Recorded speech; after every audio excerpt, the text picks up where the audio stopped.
बिहार में भी राजनीतिक पार्टियां अपने अपने उम्मीदवारों को मैदान में उतार कर उनके सहारे अपनी किस्मत पर बड़ा दांव लगा रही है। बात करें बिहार की 40 लोकसभा सीटों की, 40 ये वो सीटें हैं जो दिल्ली जाने का रास्ता सबसे पहले खोलती है। दिल्ली की गद्दी पर राज करना है तो बिहार उत्तर प्रदेश की सीटें आपको जीतनी होगी।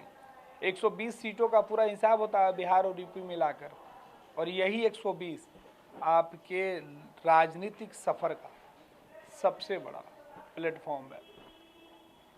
लेकिन इधर तो बात ही कुछ अलग होगी है। बिहार की सबसे पुरानी पार्टी राष्ट्रीय जनता दल, लालू प्रसाद यादव जो विपक्ष की पार्टी है, बीजेपी, जेडीयू, इन 3-4 पार्टियों का सबसे ज़्यादा इतिहास बिहार की सियासत में देखने को मिला है, जो हर चुनाव में अपने उम्मीदवार उतारते हैं। जीत और हार इनके ही आसपास घूमता है। लेकिन इस बार कुछ और अलग ही तस्वीरें दिख रही है। लालू प्रसाद यादव की पार्टी राष्ट्रीय जनता दल ने कांग्रेस और वाम दल के साथ गठबंधन किया, लेकिन पहले चरण के सभी सीटों पर गठबंधन को उम्मीदवार न देकर चारों सीटों पर अपने ही उम्मीदवार उतार दिए हैं। गठबंधन के अंदर सीटों पर नाम का फैसला नहीं हुआ, उम्मीदवारों के चयन का फैसला नहीं हुआ, बस टिकट दे दिया गया, सिंबल दिया गया है। उम्मीदवार ऐसे ऐसे उम्मीदवार हैं जिस पर दांव बहुत पहले से लगाया जा चुका था, लेकिन चली किसी की भी नहीं, केवल लालू और तेजस्वी की। चलिए बात कर लेते हैं बिहार में जिनको पार्टी ने उम्मीदवार बनाया राष्ट्रीय जनता दल ने, वो 4 चेहरे बेहद खास क्यों हैं। उन 4 चेहरों की चर्चा कर रहे हैं। उनमें औरंगाबाद लोकसभा सीट, ज्ञान और मोक्ष की धरती बोध गया की जो सीट है, गया की जो सीट है लोकसभा सीट, उसकी चर्चा करेंगे। नवादा लोकसभा सीट की चर्चा करेंगे, और जमुई, बिहार और झारखंड के बॉर्डर का जो इलाका है वहां की चर्चा करेंगे। राजद के सभी उम्मीदवारों की चर्चा करेंगे। दरअसल सबसे पहले अगर हम बात कर लेते हैं, औरंगाबाद सीट कभी कांग्रेस का गढ़ रहा। कई चुनाव में कांग्रेस के यहाँ से उम्मीदवार मैदान में उतरे, लेकिन जीत नहीं मिली। दरअसल एक तरफ जमुई बिहार और उत्तर प्रदेश, माफ कीजिएगा, बिहार और झारखंड को जोड़ता है, तो औरंगाबाद का जो जिला है वो बिहार, उत्तर प्रदेश और झारखंड तीनों ही जगहों से घिरा हुआ है, इसीलिए खास हो जाता है। औरंगाबाद लोकसभा सीट से राजद ने अपने नेताओं को छोड़कर, अपने पार्टी के विधायकों को छोड़कर नीतीश कुमार के पार्टी के पूर्व विधायक के ऊपर दांव लगाया है। कभी वो गया जिले से विधायक होते थे। दरअसल गया औरंगाबाद का बॉर्डर इलाका जो है सटा हुआ है। दोनों ही राजनीतिक जानने वाले, समझने वाले इस क्षेत्र से काफ़ी ताल्लुक रखते हैं, और गया के उम्मीदवार को औरंगाबाद से लोकसभा लड़ाया जा रहा है। अभय कुशवाहा नाम है, राजपूत बहुल इलाका है, और कहा यह जाता है कि राजपूत और यादव का उस गढ़ में बोलबाला रहा है। लेकिन वहां से इस बार कुशवाहा पर राजद ने दांव खेलकर भाजपा को परेशान कर दिया है। बीजेपी परेशान है, उम्मीदवार बदलने तक की नौबत आ गई है बीजेपी की। सिटिंग सांसद की कहीं टिकट न कट जाए, हालात ऐसे हो गए। अभय कुशवाहा का जो जानकारी निकल के सामने आया उसके बारे में बताया जा रहा है कि अभय कुशवाहा उर्फ अभय सिन्हा गया जिले के चंदौती थाना क्षेत्र के कुजापी गांव के रहने वाले हैं। उन्होंने अपने राजनीतिक जीवन की शुरुआत कुजापी पंचायत से मुखिया के पद से की थी। साल 2000 में वे राजनीति की मुख्य धारा में आए।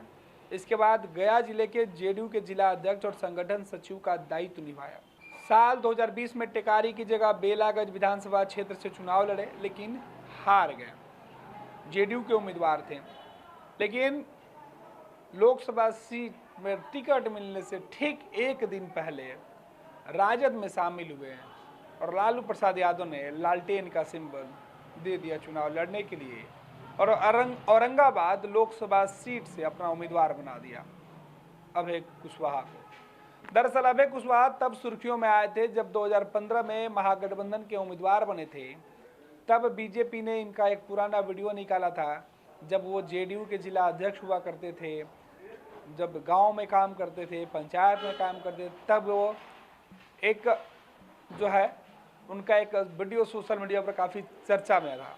ये वीडियो था बार बालाओं के साथ ठुमके लगाने का। 2015 के चुनाव में खूब इस वीडियो का इस्तेमाल भाजपा ने किया था, लेकिन इस वीडियो से फायदा नहीं पहुंचा था, क्योंकि इस वीडियो के सामने आने के बाद भी अभय कुशवाहा चुनाव जीत गए थे। ये वीडियो फिर से सुर्खियों में है। इस बार भी ये वीडियो खूब ज्यादा ट्रेंडिंग कराया जा रहा है। अब देखना है कि अभय कुशवाहा लोकसभा सीट में क्या कमाल, क्या धमाल मचा पाते हैं। जिस तरीके से बार बालाओं के साथ ठुमके लगा रहे हैं, क्या इस बार औरंगाबाद की जनता इनको ठुमके लगाने का मौका देगी संसद में? बात दूसरे उम्मीदवार की करते हैं। ये उम्मीदवार जमुई की हैं।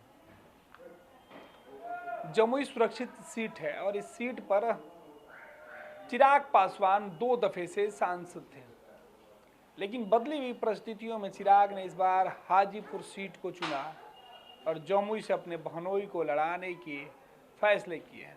हालांकि अभी तक नामों का ऐलान नहीं हुआ, लेकिन चर्चा हुआ है कि अरुण भारती जो हैं चिराग पासवान के रिश्तेदार हैं, वो चुनाव लड़ेंगे। यहाँ से राजद ने एक ऐसे उम्मीदवार को टिकट दिया है जो कॉम्बो है। उनके बारे में बताया गया है कि ये उस इलाके से ताल्लुक़ रखती जरूर हैं, लेकिन इनका सरोकार उस समाज से नहीं है जो सीट है सुरक्षित है। खैर, इनके बारे में बता दें कि इनका पूरा नाम अर्चना रविदास है। राजद नेता मुकेश यादव की पत्नी है। मुकेश मुंगेर के विधान परिषद के सदस्य हैं। स्थानीय निकाय कोटे से चुनाव लड़े थे, लेकिन चुनाव हार गए थे। लालू परिवार के करीबी हैं, पार्टी के प्रति समर्पित हैं, इस कारण अर्चना को टिकट मिला है। लेकिन अर्चना रविदास को टिकट मिलने से पहले ये बात ही जानना जरूरी है, अर्चना की शादी मुकेश यादव से हुई थी, इसलिए पति के नाम की जगह वो अपने पिता का नाम लगाती हैं। वो उस समाज से आती हैं, अपने पिता के समाज और उनके समाज के वजह से इनको उम्मीदवार बनाया गया है। इसलिए मैंने कहा कि ये कॉम्बो यानी कि मिश्रण है, यादव और रविदास। जो सुरक्षित सीट है उसमें दलित, महादलित, ओबीसी और ईबीसी जो समाज के लोग होंगे वो इनसे प्रभावित हो सकते हैं। यही वजह है कि राष्ट्रीय जनता दल ने एक बड़ा दाव, एक बड़ा कार्ड खेला है। नवादा की बात करें, नवादा लोकसभा सीट एकदम नया चेहरा, हालांकि राजद के लिए कोई नया चेहरा नहीं है, श्रवण कुशवाहा। नवादा में जहां भूमियारों को इसके पहले टिकट देकर लड़ाया गया, जिताया गया, उस गढ़ में इस बार नवादा से कुशवाहा के ऊपर दारोमदार है। हालांकि यादव बहुल इलाका है और राजद के भरोसेमंद नेता राजबल्लभ यादव का पूरा जो राजनीतिक कैरियर है और उनके परिवार की सियासत वजूद है, नवादा के कण कण, रंग रंग में रचा बसा है। नवादा में संपन्न, नवादा में बाहुबल। हालांकि पिछला चुनाव राजद ने नवादा में राजबल्लभ यादव की पत्नी के ऊपर बड़ा दाव खेला था, लेकिन सफलता नहीं मिली थी। इस बार वहां से यादव नहीं बल्कि कुशवाहा समाज के नेता पर मुहर लगाई गई है। राजद के नेता थे, विधान परिषद के लिए भी इनको उम्मीदवार बनाया गया था, लेकिन जीत नहीं पाए थे। राजबल्लभ के भतीजे जीत गए थे चुनाव, निर्दलीय होते हुए भी। इस बार वो फिर से विरोध कर सकते हैं, क्योंकि इस बार राजबल्लभ के परिवार से एक और सदस्य लोकसभा के चुनाव लड़ना चाहता था, लेकिन उसको सफलता नहीं मिली, टिकट राजद ने नहीं दिया, लिहाजा वो विरोध में है। अब बात करें कि जिस श्रवण कुशवाहा के ऊपर लालू प्रसाद यादव और तेजस्वी यादव ने दाव लगाया है, उनकी कहानी क्या है। दरअसल श्रवण कुशवाहा राजद में प्रदेश महासचिव है।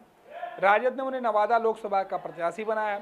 इसके पहले वह मुखिया से लेकर एमएलसी और विधानसभा का चुनाव लड़ चुके हैं, लेकिन मुखिया छोड़कर कोई भी चुनाव वो नहीं जीते थे।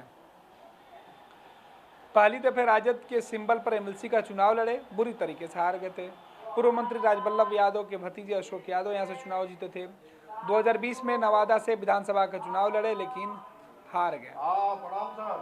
और अब बात सीधे तौर पे उस सीट की जिसकी चर्चा सबसे ज्यादा है, गया लोकसभा सीट। 3 बार बिहार के पूर्व मुख्यमंत्री जीतनराम मांझी विधायक और मंत्री होते हुए भी लोकसभा के उम्मीदवार बने और हर बार चुनाव हार गए। कई बार गठबंधन उन्होंने बदला, एनडीए के साथ भी वो चुनाव लड़े और महागठबंधन के साथ भी चुनाव लड़े, लेकिन उनको सफलता नहीं मिली। इस बार कुमार सर्वजीत जो गया के विधायक हैं, नीतीश कैबिनेट में राष्ट्रीय जनता दल के साथ जब गठबंधन था तो उनको मंत्री बनाया गया था। राजनीतिक परिवार से कुमार सर्वजीत भी आते हैं, पढ़े लिखे हैं, साफ सुथरे छवि वाले हैं। जीतनराम मांझी के खिलाफ चुनाव के मैदान में राजद ने उन्हें उम्मीदवार बनाया है। अब देखना है कि कुमार सर्वजीत के सहारे जीतनराम मांझी का राजनीतिक सफर के आखिरी कुछ सालों को राजद किस तरीके से खत्म करती है, या मांझी अपने शायद, क्योंकि जीतनराम मांझी पहले ही कह चुके थे कि उनका आखिरी चुनाव था विधानसभा का, लेकिन इस बार भी वो चुनाव लड़ गए, वो अलग बात है। तो ये शायद उनका आखिरी चुनाव हो सकता है, क्योंकि उन्होंने अपने पार्टी के प्रमुख पदों पर अपने अलावा अपने बेटे को महत्वपूर्ण जिम्मेदारी दे रखी है। यही वजह है कि शायद ये जीतनराम मांझी का आखिरी चुनाव है जिसे वो सम्मानजनक स्थिति में पाना चाहते हैं। इधर कुमार सर्वजीत बड़ी जिम्मेवारी लेकर लालू और तेजस्वी का भरोसा भी बढ़ाना चाहते हैं। यही वजह है कि राजद ने कुमार सर्वजीत पर बड़ा दाव लगाया है। तो ये इन 4 सीटों का हाल है, जिन 4 सीटों पर राजद के 4 उम्मीदवार मैदान में उतर चुके हैं। इनके उम्मीदवारी वामदल और कांग्रेस के मर्जी के खिलाफ हुई है, क्योंकि लालू प्रसाद यादव ने साझा प्रेस कॉन्फ्रेंस नहीं की और ना ही साझा उम्मीदवारों का नामों का ऐलान किया। बस आते गए और लालू एक एक करके सबको सिंबल बांटते गए।